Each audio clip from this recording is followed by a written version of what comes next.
epidemic. There isn't one of us up here before you, among you, or throughout this entire building who have not been touched in some way by the opioid epidemic. As sheriffs, it has been particularly heart-wrenching to see the lives of our neighbors, loved ones, and close friends broken because of addiction. We've seen so many people we have known in the community behind our bars, and sadly, in so many cases, attended their funerals. Just as heartbreaking as it is to see how powerless and hopeless families feel who have been torn apart.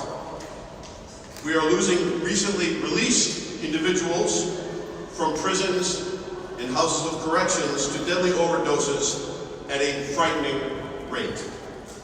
Each of us has an example that we can think of about an individual that left our care, and I can think of a number, but one in particular that left the care of the Middlesex House of Corrections, Middlesex Sheriff's Office.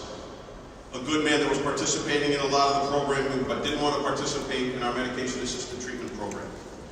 And he was a good man, and people thought so wonderfully of him. They remember him very specifically, participated in the religious programming, and they had such high hopes for him as he left. And sadly, that individual was picked up by a colleague with whom they used to associate prior to their incarceration, and so very sadly and tragically was dead within a matter of hours. In a car, in a parking lot, because of a drug overdose. This is not that unusual. We all know these very stories about someone that we cared about that left our care, that had died all too soon after leaving our care, and it was a very sad situation for each of us. Today's medication-assisted treatment pilot isn't meant only to disrupt the status quo. We're looking to rewrite the books on corrections. So thank you for joining us as we announce the beginning of one of the most ambitious undertakings in the history of correctional health. Progressive, groundbreaking, and cutting edge, and importantly, data-driven. Good afternoon, my name is Peter Katujian. I'm the Sheriff of Middlesex County. I'm also the President of the Massachusetts Sheriff's Association. I'd like to thank everyone for joining us here. It should be noted that this month is Recovery Month, National Recovery Month. Each of us behind you are wearing our ribbons in support of this effort, something that we wear not just for today, but we wear throughout September and otherwise as well. I'm joined by my colleagues, Massachusetts Sheriff's Association Vice President Chris Donlan, who is the Sheriff of Franklin County, Sheriff Coppinger of Essex County, Sheriff Cocchi of Hampden County, Sheriff Cahalan of Hampshire County, Sheriff McDermott of Norfolk County, and Sheriff Tompkins of Suffolk County. We're also really pleased to have our good friend, Senator Cindy Friedman here, as well as Michael Botticelli, the Executive Director of the Reagan Center for Addiction Medicine at Boston Medical Center, and former Director of the National Office, or the Office of National Drug Control Policy, as well as Dr. Tisha Wiley, the Associate Director for Justice Systems at the National Institute on Drug Abuse. She oversees the funding investments with a focus on jails and courts and law enforcement and the researchers that study those settings. Tisha also oversees the J-Coin investment that we'll speak about a little bit later in detail, about doubling the $30 million per year investments through J-Coin and how it has impacted this very program that we're speaking about today. September 1st marked the launch of an ambitious pilot program designed to broaden the use of medication-assisted treatment in our jails. In 2005, I served as the co-chair of the OxyContin Commission, OxyContin Commission on Prescription Drug Abuse. Even then we saw that a majority of those that became addicted to intravenous heroin usage started with a pill. Today those numbers are borne out by the fact that 80% of those that inject heroin started by taking a pill, whether legally prescribed or illegally diverted. That was a commission on which I sat with Director Botticelli back in 2005. I remember, as many that have heard these stories up here today, I remember very vividly, like a video recording in my mind, those stories of those that had lost loved ones while they were at the church, coming home and finding their daughter dead as a result of an overdose. It gives me goosebumps just speaking about this right now. One story after the other story after the other story, and sadly, so many of those stories were the same. I saw those parents weeping, and then later, when I became sheriff, as have all these sheriffs behind me, now I would see those very same types of faces behind bars. We recognize that incarceration became a part of their story of addiction, one that we learned later oftentimes leads to death. Sheriffs see firsthand the devastating impact of the opioid crisis every single day in those who come to our jail. Those who are human beings. They are family members that have been leading broken and unfulfilled lives. This impacts us personally and professionally. This is not just the jail. These are human beings to us, and we see this, and we struggle with this ourselves. At least every month we meet and discuss trends in crime, and it doesn't matter if you're from Boston or Greenfield. Drug use is driving crime and is driving death. And the very people that we see in places of incarceration, those who become just as involved, I consider to be canaries in the coal mine. It shows what ails society. There are many things that make society sick right now. It could be mental health, it could be substance use disorder, it could be trauma, it could be joblessness or homelessness, it could be their social network. These are the things that affect our society in a smaller portion of our communities. Those canaries, those that are many times more vulnerable, are the ones that suffer the most. They are the ones that show that something is ailing society, and it manifests itself in those populations, our populations. At Middlesex, we began our medication-assisted treatment program using naltrexone, Vivitrol, the injectable form, in 2014, and introduced the concept of navigators, caseworkers who helped inmates cope with pressures after returning home. Sheriff Donlan in Franklin County used his MAT program using Vivitrol initially, and then expanded to using Suboxone, one of the first in the country to undertake this endeavor. Every sheriff's office here, and I think every sheriff's office across the state, has implemented some form of MAT program within the last few years. And each of us recognize that we are in a unique position to engage with those in our custody during a critical pause in their addiction, and seize upon, as much as we can, the window of opportunity while they're away from their toxic and living environments to initiate a road to recovery.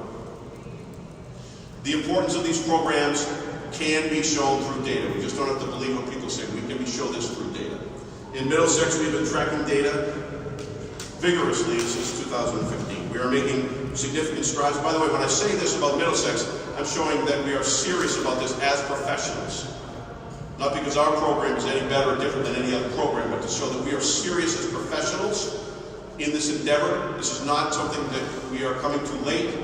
We've been endeavoring in this for years. We're making significant strides in harm reduction and public safety. Of the 570 participants total over the 4 or 5 years of this program, in 2017, of all of those, which were over 50 participants that completed our 6-month program, no one died of an overdose within that first 6 months. Now, when one considers the governor's report, the Chapter 55 data that shows that 90% of overdose deaths occur within the first 30 days, as the gentleman I just described, sometimes in those first few hours, that is a significant tool in harm reduction, keeping people alive. And the longer we can keep people alive, the more we can actually address their needs and help them with their recovery. Recidivism data is equally as impressive. Again, this is not just in Middlesex, but across our shops, because you can show that drug-free equals crime-free. 90% of this population has been classified using a nationally recognized risk assessment tool as having a high risk or a very high risk for recidivism within that first year. Comparatively, data from 2015 to 2018 show that of the 220 program participants released in Middlesex, only 11.8% had been convicted of a new crime within that year. 11.8%.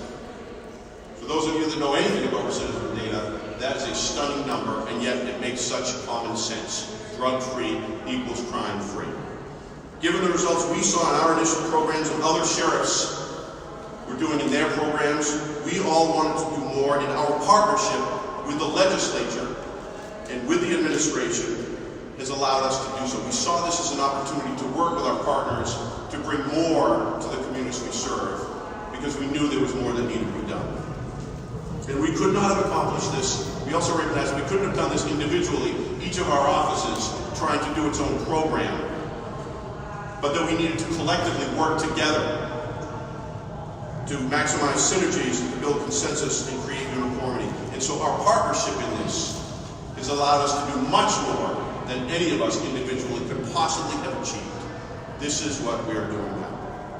So this is thanks to Senator Cindy Friedman. It's also Representative Garlick, Secretary Sutters, and Speaker DeLeo, and President Spilka. This pilot addressed issues surrounding diversion, security, climate issues within our facilities, community capacity to continue treatment once they return to their communities, Medicaid enrollment, and importantly, the cost as well. Cindy, as one of the chief architects with us, worked hand in hand with us, understood the urgency and the importance of expanding medication-assisted treatment to incarcerated individuals, as many in the legislature did. But they all listened, and they also addressed the concerns of corrections in this process. They worked to shape this with the public health community and corrections with the goal of having more people connected with medication-assisted treatment, especially in a more vulnerable population. The result is a groundbreaking pilot program that utilizes all three forms of FDA-approved forms of medication inside 7 correctional facilities. This includes methadone, this includes Suboxone, and this includes the injectable form of naltrexone called Vivitrol. All 3 forms. That alone is something very special, very strong, and something very unique.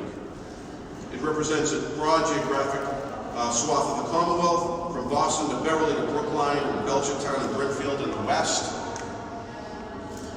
And now it's my pleasure to introduce one of our greatest champions, one of the chief architects of this pilot, Senator Cindy Friedman. We worked throughout the last hours of that session, Cindy, tirelessly, and while we worked hard, our staffs worked harder, and we were here late at night, we were here through the weekend in shaping this, and I really want to say thank you for your leadership and listening and shaping something that we could actually accomplish, and we'll do something very historic in this country. I'm proud to call Senator Friedman a leader, but I'm more privileged to call her a friend, State Senator Cindy Friedman.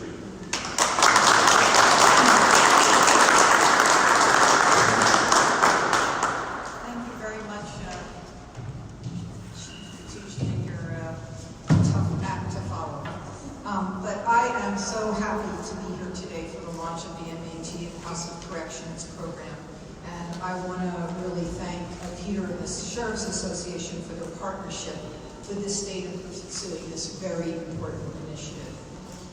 The creation of this program is an important step forward addressing substance use disorder with corrections and providing an opportunity for incarcerated individuals to get the care they need. We all know the statistics. At least half of the people who are incarcerated in Massachusetts and nearly 75% of those in the House of Correction unfortunately suffer from substance use disorder and do not always have access to the medication they need to get back on the right track and have a chance to recover. While we need to focus and continue to focus hard on ending the criminalization of those with substance use disorder and mental illness in the first place, by treating them like patients with an illness rather than criminals who should be punished, we must do everything we can to address the needs of those who are currently suffering and are incarcerated. Helping this population gain access to MAT will allow people to get the care they need and deserve, provide them with a pathway to recovery, and help reduce recidivism throughout the system. And we know, as the sheriff said, this works. I'm so excited that we're taking this first step and that we were able to partner with sheriffs across the Commonwealth who are all here today to show their support in order to make this program possible. And I want to take a moment to let it sink in that when we started this, we were worried that we couldn't get 5 sheriffs to, we actually, yeah, but we started with 3 and we thought we'll never get 5 sheriffs to engage in this pilot, and just look behind me. That really says something about the commitment of our houses of correction to ensure that we are moving toward treatment models rather than penalizing people for illness. So I am really, really proud of that, and I am humbled to be standing in front of these people who are going to be doing all the hard work. I also want to thank my colleagues in the Senate for their hard work, collaboration, and caring approach toward addressing the opioid crisis and ensuring that even if you are currently in jail, you will still have access to the treatment you deserve.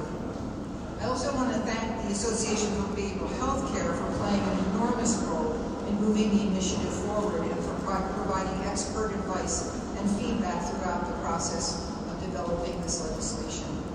You've all been instrumental in making this program a reality. And I also would be remiss if I did not thank the Governor, the Department of Public Health, and the Department of Corrections for their collaboration and commitment to changing the way our Commonwealth addresses substance misuse in corrections. This has truly been a collective effort amongst a wide-ranging group of stakeholders, and it really is moving the needle forward in how we think about substance use disorder. You know, we've come from a very punitive, we're gonna jail our way out of this epidemic. Let's treat people who have this disorder like criminals, and what we know is that doesn't work. But it's hard to move that needle. People have a sense of why are we helping people who have a substance use disorder with drugs. It's counterintuitive, and for everybody to come together and say, let's put our feelings aside and let's think about the science and the data and what works, and let's take a chance. Let's figure out all of the tools that we need to address this is a real statement to the commitment of the people in this Commonwealth and to the leadership in this Commonwealth, from the sheriffs to the Senate to the House to HHS and DOC. This is a real moment for us to be very proud of our Commonwealth and of our state and of our leadership. So I know there's a lot more work to do in the Commonwealth to address the opioid epidemic. We are not even this far along, but the launch of this program is a huge step in the right direction and will ultimately change people's lives for the better. Today is a day we really, really all should be proud of, and I thank you very much for that.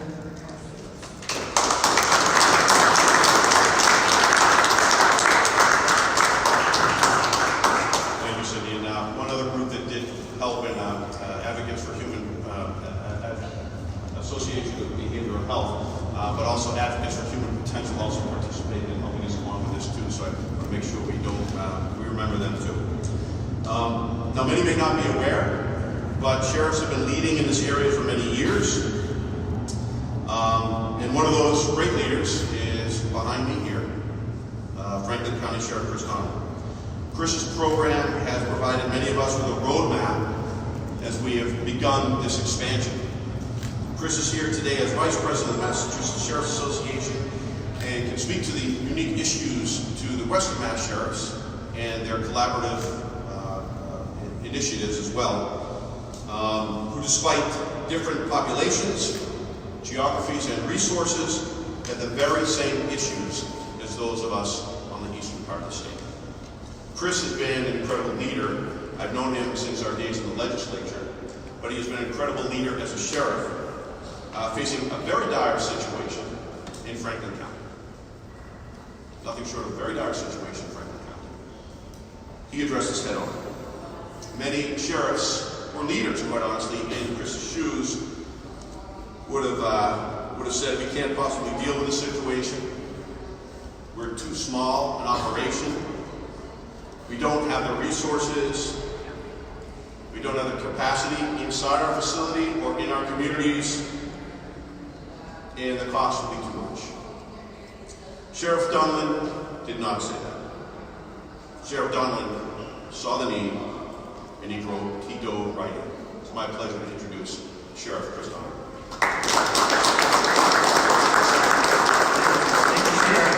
Thank you all for being here. My name is Chris Donlin, and I come from the county of Franklin, way to the west.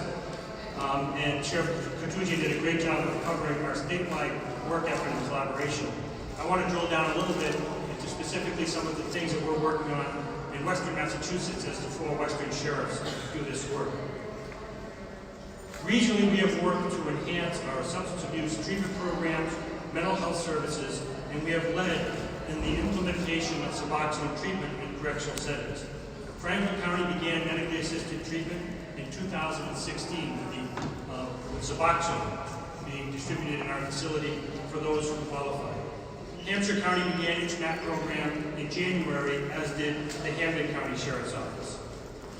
Now these 7 sheriff's offices are working together with common vision, policies, and implementation to place Massachusetts ahead of the nation in the recognition that addiction is a disease, and with opioid addiction in the mix, we need all forms of treatment at our disposal if we're going to have an impact. Sheriffs are part of the solution. In Western Massachusetts, we have worked collectively to bring $1.5 million in federal grants to help offset the cost of adding medically assisted treatment to our programs. Additionally, the 4 Western Sheriff's offices are collaborating on a $1 million grant to target treatments and therapies to 18 to 26-year-olds involved with the criminal justice system because of substance misuse or abuse. Finding new approaches to deal with our younger offenders reduces trauma and can help steer young offenders away from jail. Western Massachusetts sheriffs are playing a vital role in this effort. Massachusetts sheriffs are leading the way in the most effective, evidence-based treatments for substance abuse and mental illness. I proudly refer to the Franklin County Sheriff's Office as a locked treatment facility. And I'd like to briefly paint the picture for you of the way things used to be and the way things are going. So let's picture an individual who comes to a house of correction sent there by a judge who is under a doctor's care because they have a serious addiction issue and they're on Suboxone. They have a prescription for Suboxone. So historically, that individual would come to the house of correction and he or she would be immediately removed off of their medication, placed into a cell, and put on a detox watch. And they were forced to detox from the Suboxone, their medication, that had been given to them by a doctor, as well as any other substances that they were taking. Historically, staying in a pretrial unit is less than a month. So within weeks, we're now releasing that person to the street because they are released by the judge, and that person literally becomes a drug-seeking missile, seeking out their provider or their dealer and injecting the same amount of drugs that they've used before.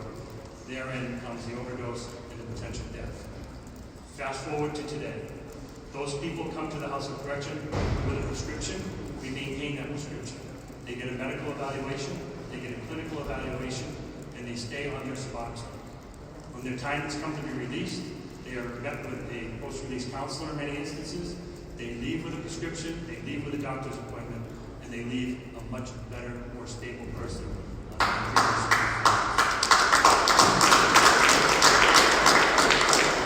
That's how we're saving lives. That's how we're doing it in Massachusetts. We're leading the nation. And I hope and pray that with the continued cooperation and partnership with our friends in the legislature and the administration, we will have great success with this program. Thank you very much.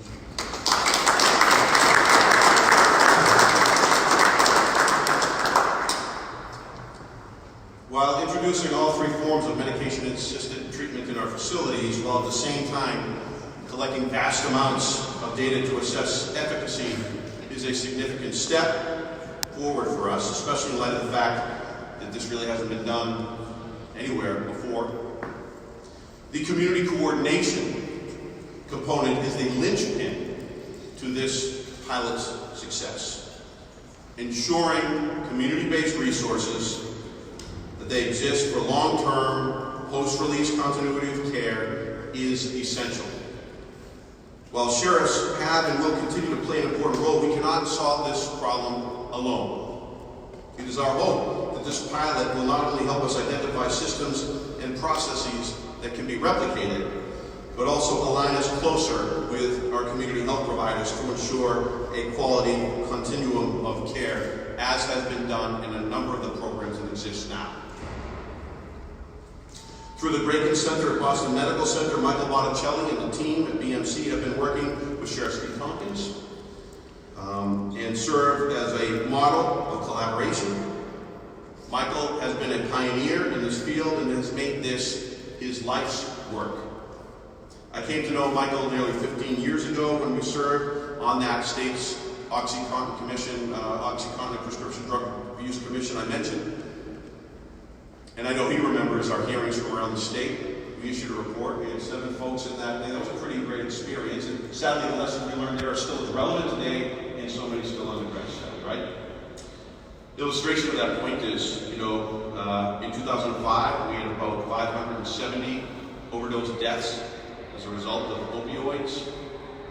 In 2018, we had over 2,000 deaths as a result of opioid misuse. A decade later, he went on to lead the Obama administration response to the epidemic as the director of the Office of National Drug Control Policy. Today, as the executive director of the Break-In Center for Addiction at Boston Medical Center, he continues that work to eliminate the stigma around addiction and to expand access to treatment and recovery services. It's my great pleasure, our great pleasure, to welcome Michael Botticelli.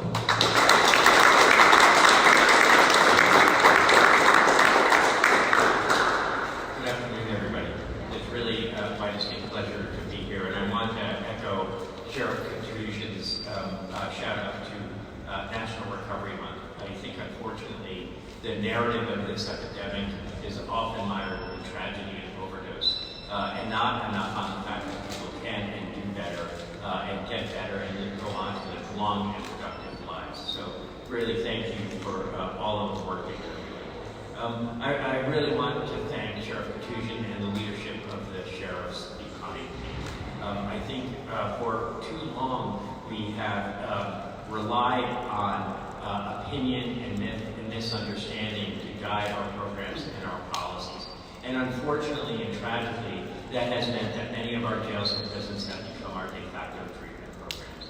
And while we made great strides in terms of increasing treatment capacity, we know that still too many people end up in correctional institutions as a result of having a substance use disorder. So today, I think, really is a huge and significant step forward in making sure that people with substance use disorders are treated with the kindness, compassion, and evidence-based care that we know to be effective. There are a great many tragedies associated with this epidemic, but I think that one that stands out for me is that we have 3 highly effective medications for the treatment of people with opiate use disorder. That we know that evidence is unambiguous in terms of their ability to get and stay in recovery and go on and live long and productive lives. But the tragedy is that too few people have access to those medications. And whether that's because of and those people intersect with our hospitals, our treatment programs, and our correctional facilities. So the willingness of the 7 people behind me to take this on is important. And I think their leadership is symbolic not only in terms of what can happen here in Massachusetts, but what can happen around the nation.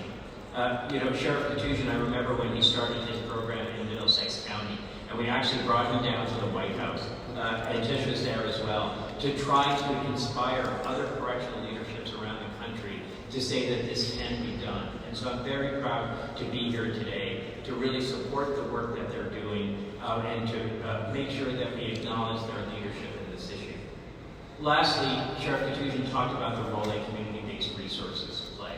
And through the efforts of this administration and through the legislature, we have made great strides in increasing treatment access throughout the Commonwealth. But we know that there are still too many people dying of overdose deaths in too many of our communities that don't have enough resources. So I'm very proud to be here to be a partner of that. I want to thank our partners at the National Institute of Drug Abuse. They just awarded Boston Medical Center. We are one of 4 states that received one of the largest grants in NIDA's history to support communities around this state, 16 highly impacted communities, with the ambitious but achievable goal of reducing overdoses by 40% over the next 2 years. So this is really ambitious, and I know that that work will require our continued collaboration with all of the people sitting behind me.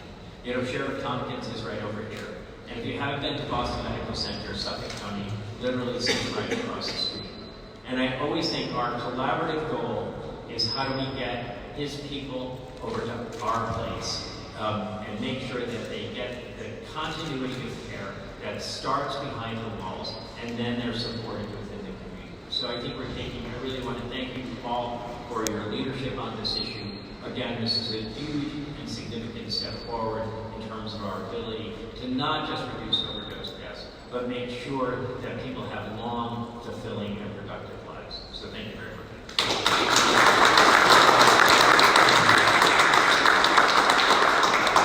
And by the way, Michael speaks about people wanting to live long and fulfilling lives. I mean, quite honestly, in our shops, and I know that I see it in my shop, that I see men and women that just want to live fulfilling lives, right? They want to live like the rest of us, and they struggle to do that. And for these people, some might think they don't mind being in jail, or they want to go to jail. We know better inside. We see people that wish they could just lead the lives that many of the rest of us in our communities do. Just can't find their way. They lead broken and unfulfilled lives. And that's the great mission that we have as sheriffs. We get the opportunity to help them change their lives, change their direction. And with partners like Michael and the BMC, those community partners are crucially important because we can do a bang-up job inside our facilities. But if those supports aren't out there, the capacity isn't out there, if the beds aren't out there, if the clinics aren't out there, if the providers aren't out there, if their Medicaid coverage isn't out there, then all the work we might be able to do inside sometimes can be forgotten. So Michael, thank you for your leadership and thank you for your relationship with Sheriff Tompkins, because many people kind of miss the fact we speak about corrections. We forget about the fact that when people return and leave our care, they go back home. And by the way, I want to say thank you for your passion, your commitment, and your leadership, and Michael, especially your openness about your own journey. Were you on 60 Minutes once or twice? Just once. Just once. It's enough. But I gotta be honest with you, anyone saw that, I got goosebumps watching a man that I know, a man that I've kind of known, but I didn't know as much about speaking in 60 Minutes. I get goosebumps now thinking about it. So thank you for your openness about your own journey, Michael, as well. As with any pilot, we sheriffs insisted that we collect data to evaluate the efficacy, not just of the medications, more importantly, of the programming and the implementation. Earlier this summer, we announced a 5-year, $10 million Justice Community Opioid Innovation Network Initiative, or JPOINT, federal grant awarded by the National Institute on Drug Abuse to study data provided by this pilot.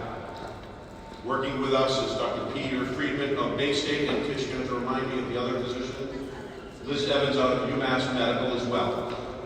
Amherst, excuse me. So we've got a couple of leaders from the state. It is a 10 million $5-year program, which you'll explain probably better than I right now. But this is really important because we want to evaluate how this program is working. You are seeing something that we worked with the legislature, collaborated, we planned on, we met the start date, and now we are bringing to implementation, and then we'll bring to evaluation. This is really good government at work as far as I'm concerned, and I hope that people out there can realize this too. We are really grateful to have Dr. Tisha Riley from NIDA here with us today. She is a leader at NIDA who recognizes the role and importance of public health and public safety, working together on the opioid crisis on a national scale. This is one of the most ambitious undertakings in the country, and her presence here signifies both the national significance of this pilot on the federal level and Tisha's interest in innovative collaborations like we're having here in Massachusetts. She is engaged, she is accessible, she is a terrific representative on behalf of NIDA, and her passion and drive to find solutions that seem to perplex so much of society is legendary and is something that we really value. Tisha, thank you for coming from Washington to join us here today.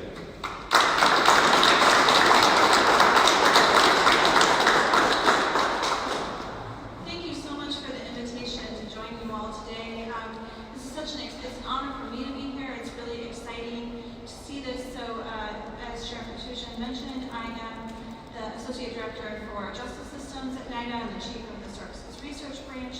So NIDA is, the National Institute of Drug Abuse is part of the National Institutes of Health. We are the largest funder worldwide of addiction-related research. And my role there is to oversee our research that focuses on different parts of the justice system. And almost a year ago, I had the wonderful opportunity to come here to an event that was actually hosted by Michael Botticelli and his group at the Graveman Center for a really wonderful event focused on young people and how they deal with addiction. And when I realized I was going to have the opportunity to be so close to Middlesex County, I reached out to Sheriff Patricia and his team and asked if I could tour the House of Corrections. Because I heard a lot about the NIDA program and the really exciting things they were doing, and I just wanted a chance to see it in action. And as I toured and had the opportunity to speak with the staff, the bill that led to today had just passed, and they were talking through some of the issues and challenges that they expected, their thoughts on how they were going to rise to those challenges. And it was really an interesting experience for me. And fortunately, that coincided with a really great opportunity at NIH through what's called the Helping to End Addiction Long-Term Initiative, or HEAL initiative. That is an appropriation that Congress made to the NIH to address the opioid crisis. One of the largest appropriations to NIH to deal with a particular issue that has ever happened. That gave us the opportunity to do things like the Healing Community study that Michael mentioned earlier, but also to launch a very ambitious program focused on the justice system. We call it the Justice Community Opioid Innovation Network. It is NIDA. We have had a very long-standing interest in the justice system. We've always had initiatives. This is an opportunity for us to make an unprecedented investment. Over 5 years, it's going to be a total of $155 million that we're investing. And so the award to Dr. Peter Friedman and Dr. Liz Evans and the partnership that represents with the 7 sheriffs here to study what you all are doing here is one of those pieces, but it's also part of a broader network. And through J-Coin, really the vision of the whole network is that we believe that everyone who is touching the justice system and have a substance use disorder should have access to effective treatments. And for those that have an opioid use disorder, that means access to all 3 forms. So through that opportunity, we have the opportunity to fund research on this effort. And really, you all are at the leading edge of this, doing this scale of pilot, all 3 forms of medication. And others are going to look to you as they seek to stand up similar programs. Through the research, we'll learn whether it works, how it works, what the implementation challenges and successes are, how to model that, how much it costs, and those are going to be really valuable pieces of information. So I really want to thank you all for the opportunity to allow us at NIDA to be partners in that, and for us to learn with you as you learn and support you in sharing those lessons with others. So thank you so much for the opportunity to be here today. Thank you, Dr. Wiley. And as Dr. Wiley said, quite honestly, it can't be understated the fact that the nation is looking to this experience right now. A number of us have been invited to speak nationally about this, not just about the theory of it. Very few places are offering anything in what this will do. All 3 forms, collection of data, the maintenance when they come inside, and the induction before they leave. This is not being done anywhere else, especially with the collection of the data afterwards. So as we are going through this, and already we have been invited to speak nationally a number of times about how we are implementing this program, and our experiences implementing shows the interest, not just in medication-assisted treatment and corrections across the country as it is growing, but the interest in what we are doing here. Before we close, I'd like to first thank all of our staff for helping put this together. I'd like to give a special shout out to my staff, with whom I spent many, many hours last week, throughout the weekend, last night.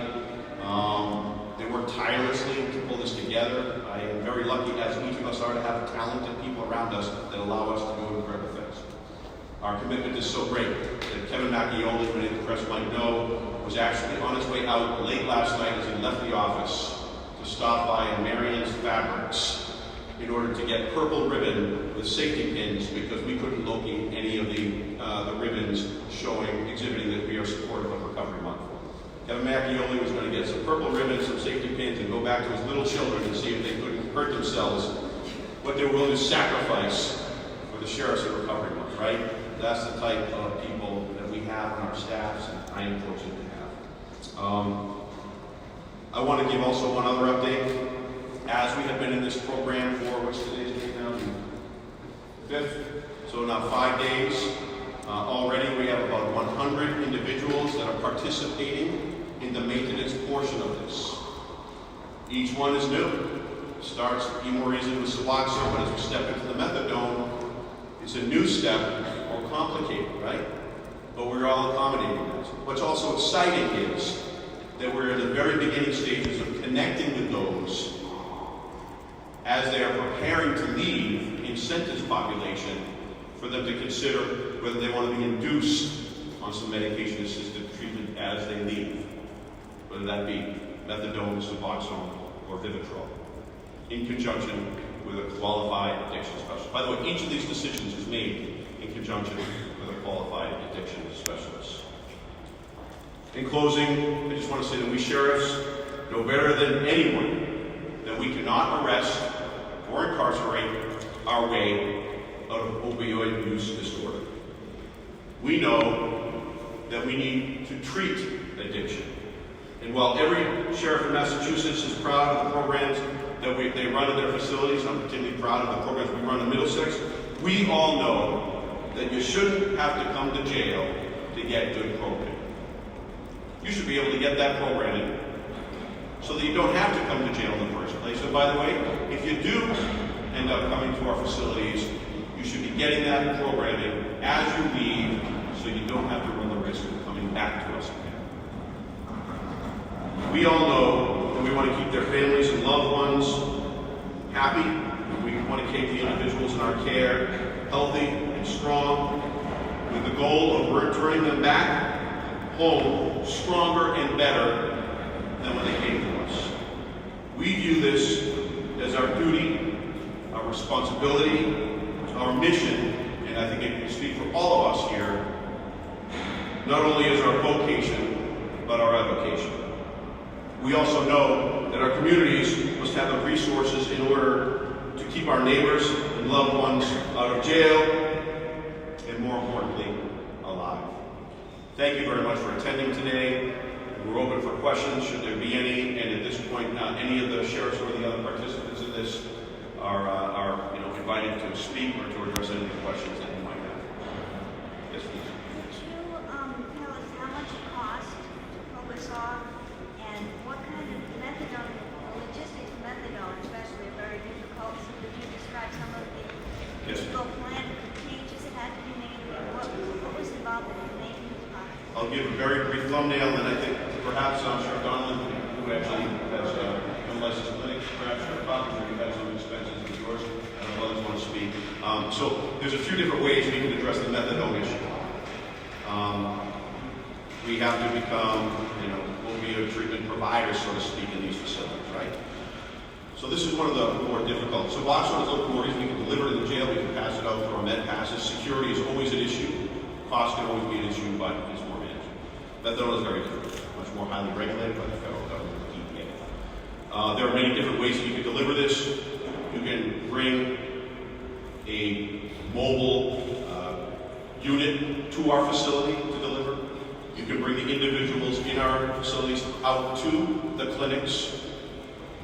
You can use a vendor that can be that OTP, and then have your facility modified to be able to then distribute there.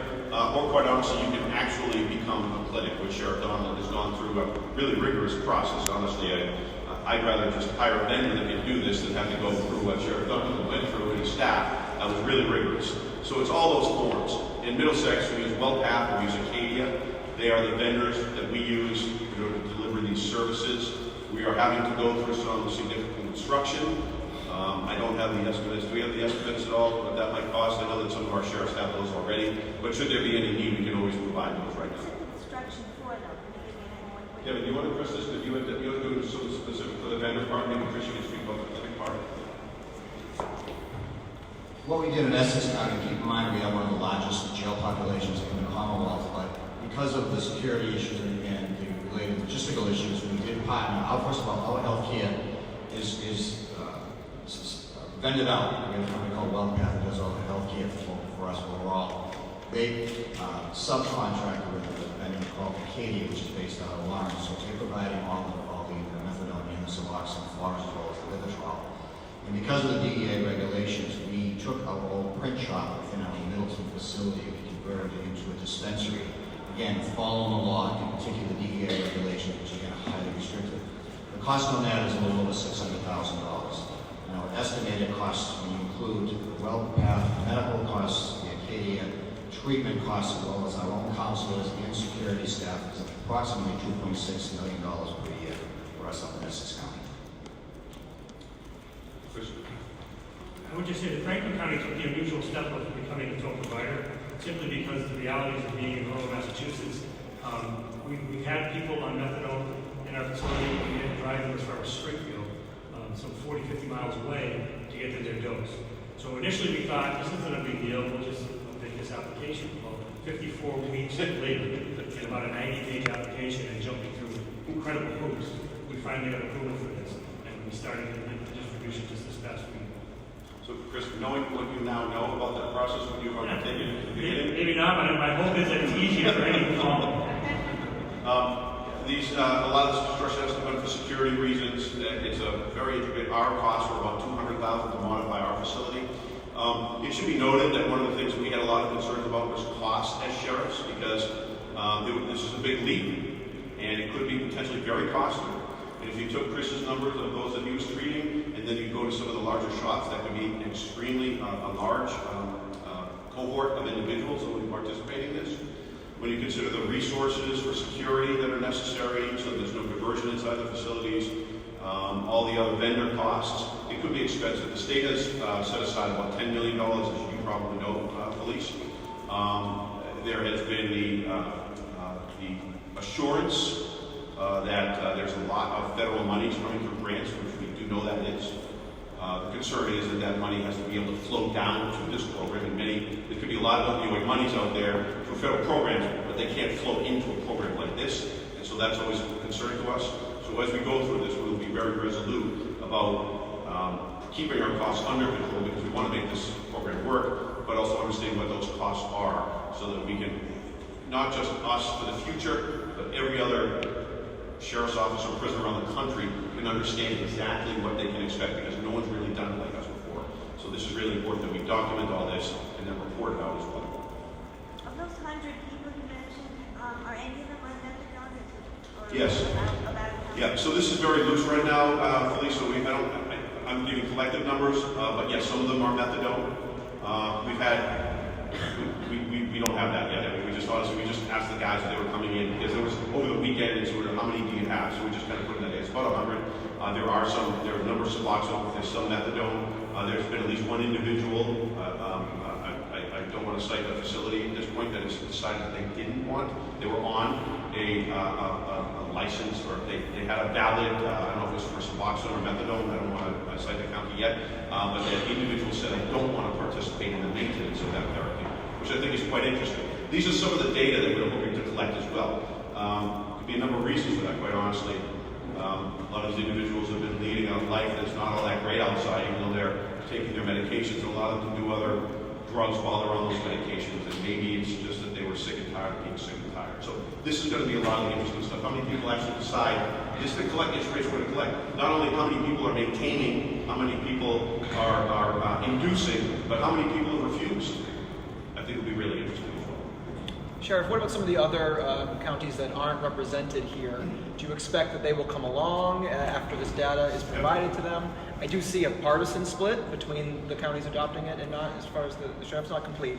But that jumps out at me. So Understood. do you expect that data to? Yeah, so let me address the partisan issue first.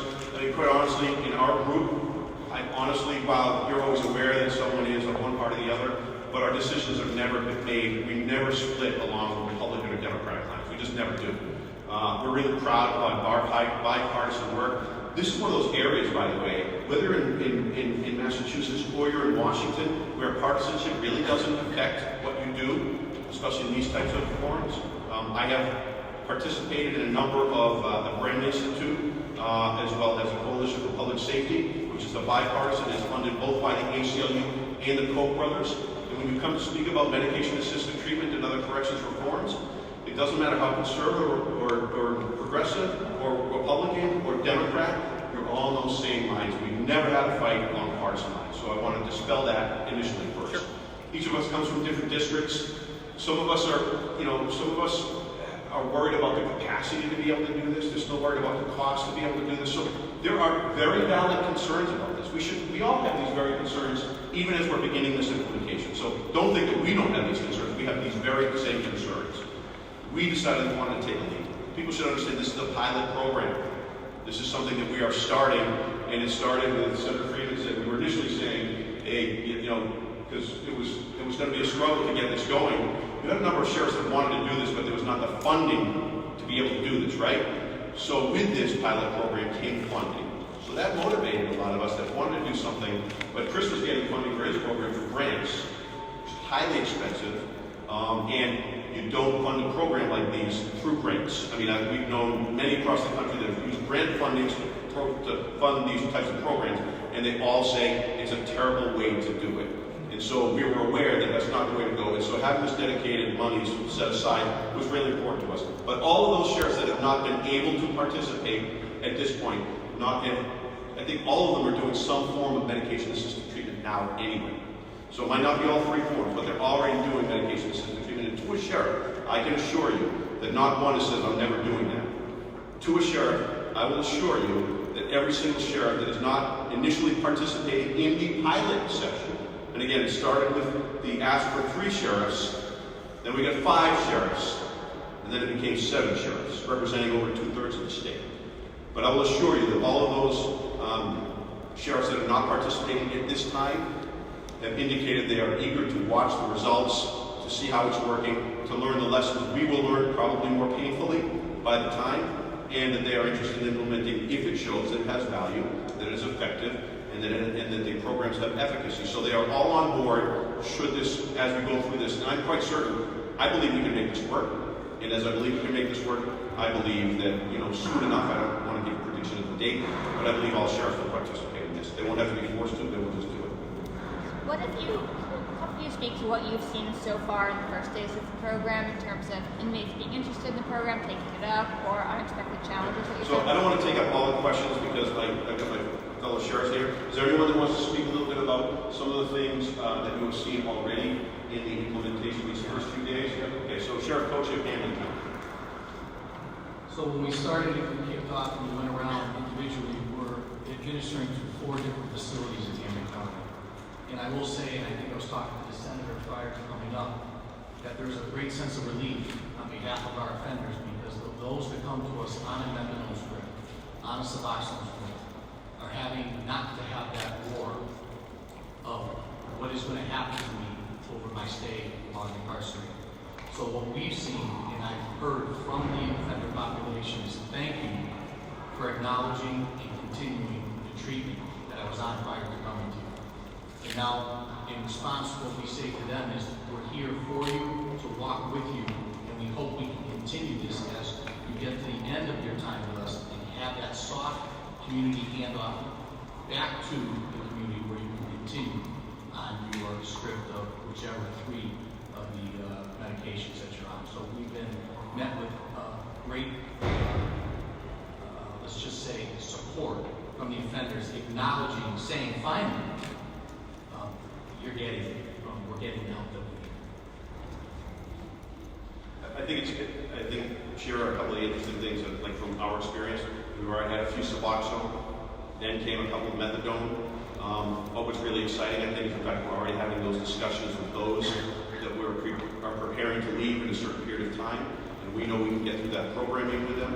They're appropriate individuals to see if they are interested in becoming induced into a medication-assisted treatment the 30 days prior to leave, as the pilot program also calls for. So I think that's very exciting as well. I know that you've also talked about inducing someone 30 days before they're going to leave so they could be handed off to a community in the facility. I was wondering if someone maybe from the western part of the state could talk about, do you have concerns that the capacity won't be there for things like methadone treatment outside of your facility?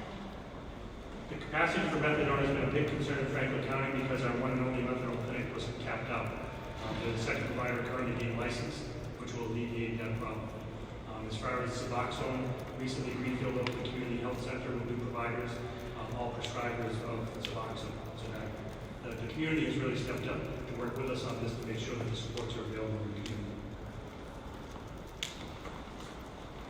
In Hampshire County, we have worked with an outside provider specifically for the methadone piece, because that's the piece that's the hardest to get licensed on as far as the DEA is concerned. So we're working with an outside provider to provide the methadone. Suboxone is being utilized inside. It is controlled. Everything is controlled. Eventually, the methadone piece, I think, will be resolved once such things. The hoops that we were talking about jumping through consist of making sure that we fulfill all of the federal regulations, especially through the DEA, and it's no simple task. And unfortunately, what's happened is the laws that were established in the 1970s surrounding such things as methadone are still in play, and so there has to be some federal movement on how we fix that piece so that it's easier to get licensed. And if we can get that done, it'll make it easier for those who come behind us to establish programs that are fully operational inside.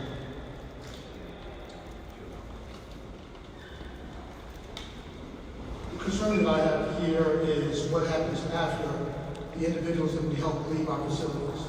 And I'm glad to see the senators here and Mike is here standing in tandem with us to do this because of the fact that in the Commonwealth, the recidivism rate is 46%, as I'm sure you know. Without that continuum of care, i.e. money, to fortify the systems and the organizations that can help people once they leave us, the chances of them relapsing and coming back is prevalent, very prevalent. And so that's the big thing here that the sheriffs are talking to all of the legislators about, is that as we do these programs, and as we get people clean and sober, and we get them back up on their feet, if there's not some continuum of care after they leave us, then they're going to come back. And that's one of our big concerns. That's definitely our big concern here in Suffolk County. And I will also say this, I think you had an earlier question about how many people are on the program in our facility, Mr. President. We have 17 people now that are on the program. I believe it's 12 that are being administered Suboxone, 4 being administered methadone, both men and women. And so we see those numbers will also go up. And so we're just pleased to be a part of this program. But I can't stress enough that when the legislators go back to look at the criminal justice bill, they put more money in for aftercare and not just the $5 billion that they put in originally. Thank you very much. Just briefly, in Norfolk County, I can't stress enough, and President of the Mass Sheriffs Association, Nick Cocchi, said earlier that we are incarcerating people with mental health issues and addiction issues. In Norfolk County, at the House of Corrections in Dedham, 80% of our inmates have a dual diagnosis of addiction and mental health issues. When I first became sheriff, what we were finding through the great work of our corrections officers was that our inmates were trying mightily to get Suboxone into the jail without a prescription, right? So all of the sheriffs behind me can speak to that. We stopped at $18,000 jail value of Suboxone in the first couple of months that I was there, with inmates trying to pack the drugs before they were sent up to the House of Correction. Fast forward to where we are now in September, starting the MAP program. We've got several folks that are on it already, and it's methadone, Suboxone, and Vivitrol. So all three are being utilized. We partner with Spectrum Healthcare for the methadone piece because of the DEA regulations. but it's been a seamless process. I want to thank the administration for the funding sources and my team back at the House of Corrections. They worked mightily to take housing unit number 3 and turn it into what we're calling a recovery environment. And the key piece of this is not just administering Suboxone or methadone or Vivitrol.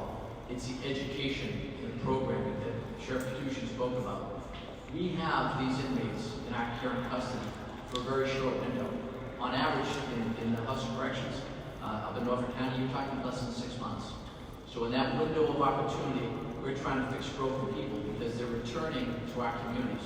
We're going to see them at our coffee shops and our supermarkets. And not only are we trying to help them get healthy, but we're trying to drive down the recidivism rate, which is good for public safety, right? So if somebody's not trying to break into a car to steal something to feed their addiction, that's good for all of us as a society. So we're very lucky to be part of this pilot program. The other sheriffs that are not here are 100% on board, and we've collaborated, as we always do, with the other sheriffs, that if they have someone who's MAP eligible, they can send them to any one of our facilities, and we'll make sure they're taken care of. Thanks. Do you expect to see a reduction in diversion? You talked about diversion of Suboxone. Do you think as a result of having this incident? So, we don't know if we're going to see a reduction, because quite honestly, there's going to be some people that come in that don't have a valid prescription prior to coming in. So we expect that we still have to be as resolute as always. On top of that, we will have to be more resolute regarding diversion of that we're passing into the facility. This will happen.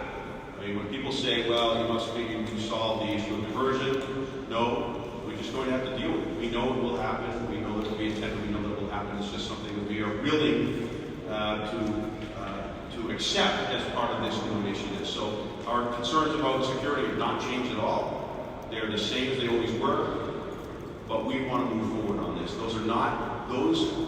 Those issues of security are not enough of an excuse not to move forward with this initiative. Mike, as far as you go, I forgot Sheriff McDermott is a Republican right here, right? So I forgot. So he was this nodding. This proves the point that I don't even think about people as Democrats or Republicans here as well. And I think it was Sherry, you asked that issue with regard to Sheriff Donlin. I think it was you that asked about the passing community. This was a significant concern of sheriffs.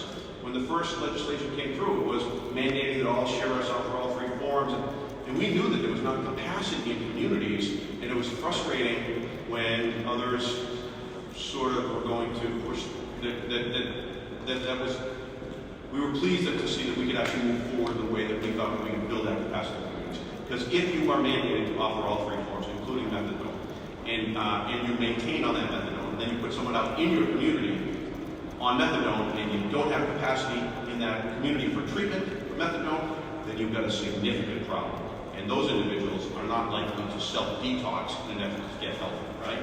So this is really important to us, and we knew that there were serious lackings of certain capacities in communities. We wanted to help address these as we went forward. This is a great way for us to be able to do this. And as we've done in Middlesex with our Matador program, as we will build out our capacity, we've had a lot of synergies that we've built into our communities that are across this entire state that we can use for this pilot program that we wouldn't have known about before. So the pilot program will build in the infrastructure that the foundational infrastructure upon which the rest of the sheriffs can join and so forth.